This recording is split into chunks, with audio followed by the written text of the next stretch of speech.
200-এর second episode ভাগ্য ভালো চলে এসেছে চরকিতে।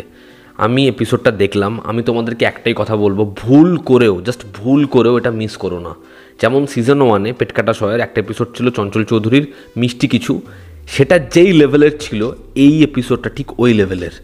মানে নুহা হুমায়ুন যে কী করতে পারে তুমি প্রেডিক্টই করতে পারবে না। এবং মোশাররফ করিম, মানে তার থেকে না আমাদের এখনও ব্যাপক পারফরমেন্স পাওয়া বাকি রয়েছে। এই লোকটা জাস্ট ফেনোমেনাল। আমি গল্পটা একদম একটু করে বলছি, তার কারণ 38 মিনিটের মধ্যে একটা এপিসোড, গল্প বেশি না জানাই তোমাদের জন্য শ্রেয়। এখানে যে ক্যারেক্টারটা মোশাররফ করিমের, সে না হাত দেখতে পারে কিন্তু নিজের হাত দেখতে নেই। এরপর কি হবে তোমরা গিয়ে এপিসোডটা জাস্ট দেখো। এই এপিসোডটা কিন্তু প্রচুর হরর এলিমেন্টের ঠাসা নেই, কিন্তু এই এপিসোডটা তোমার মাথায় থাকবে। তুমি ভাববে কিভাবে এটা দেখালো, এর এক্সিকিউশন কিভাবে সম্ভব।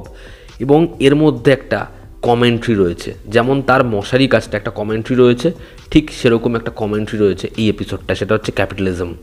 এই যে নিজের লাভ অন্য একজনের ক্ষতি, এটাকে যেভাবে এই এপিসোডে ব্যাখ্যা করেছে পরিচালক, সেটা জাস্ট ফ্যাবিউলাস। এবং এই শোতে পারফরমেন্স দিয়েছে মোশাররফ করিম, উড়িয়ে দেবে এমন পারফরমেন্স দিয়েছে। তার ফেশিয়াল এক্সপ্রেশন, শেষে হাসি, বা ওই চিৎকার করতে করতে খাঁচার ওই গেটটা বন্ধ করা, আগুন, জাস্ট আগুন, মুখে রক্তের ছিটেফোঁটা রয়েছে, সে আস্তে আস্তে নিজের এক্সপ্রেশন বদলাচ্ছে, সে কাঁদছে, সে হেরে যাচ্ছে, ফিরে আসছে। ভাই কি করেছে লোকটা! তুমি খালি এই এপিসোডটার এক্সিকিউশন দেখো, নেক্সট লেভেলে। ওই এন্ডিংয়ের যে পোর্শনটা, আমরা বাজেট নেই করে মরি, এই কাজ অ্যাচিভ করে দেখিয়ে দিচ্ছে যে কী করতে পারে। সব থেকে ইম্পর্ট্যান্ট হচ্ছে লেখনী। তুমি এই এপিসোডের লেখনীটা দেখো। আগের বারও যেরকমভাবে 4টে এপিসোড কানেক্টেড হয়েছে, এখানে পরিষ্কার হিন্ট দিয়ে দিয়েছে। খালি চোখ কান খোলা রেখে জিনিসটা শুনো, তাহলেই তোমরা হিন্ট পেয়ে যাবে। আবারও এর সাউন্ড ডিজাইন এবং ব্যাকগ্রাউন্ড স্কোর, সেটা ভয়ানক, তোমাকে হন্ট করবে। একটা সিকোয়েন্স রয়েছে এই এপিসোডে যে ও না বদলাবে, পরিবর্তন করবে। ওই সিকোয়েন্সটার প্রশংসাই বোধহয় 5 মিনিট ধরে করতে হয়। যেরকম ওটার ভিজুয়াল ট্রিটমেন্ট, সেরকম ওটার অডিও ট্রিটমেন্ট এবং সেরকম পারফরমেন্স ব্যাপক। এখানে মায়ের চরিত্রে যে অভিনয় করেছে, তার মুখে যখন আমরা ওই সংলাপটা শুনবো না, জাস্ট গুজবাম্পস দেবে। এই এপিসোডে আরও একজন রয়েছে যাকে তোমরা আগে থেকে চেনো।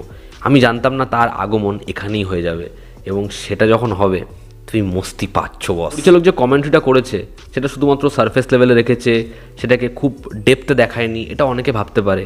তারা নুহা সুমনের কাজ দেখেইনি। সে যেরকমভাবে কমেন্ট্রি করে সাটল ওয়েতে বেরিয়ে যায়, সেটাই আমার মনে হয় তার কাজের গুণগত মানকে আরও বাড়িয়ে দেয়, আরও এগিয়ে দেয় তার কাজকে। সেটা এই কাজের মধ্যে সুস্পষ্ট। সে কাউকে ক্যাটার করার জন্য জোর করে কোনো ফোর্স ফিট করে হরর ট্রিটমেন্ট ঢোকাচ্ছে না, কিন্তু এই কাজটা আবাহতে হরর। আমার সিজন 1-এও চঞ্চল চৌধুরীর এপিসোডটা মনে হয়েছিল একদম হাটকে কিছু, এই এপিসোডটাও ঠিক তাই। দেখার এর পরের দুটো এপিসোড কেমন হয় আমি তো মুখিয়ে রয়েছি। আর যারা দেখে নিয়েছো, তোমাদের কি অপিনিয়ন কমেন্ট বক্সে অবশ্যই জানিও। জনতা আমাদের পাশে আছে। আবার দেখা হচ্ছে, টেক কেয়ার।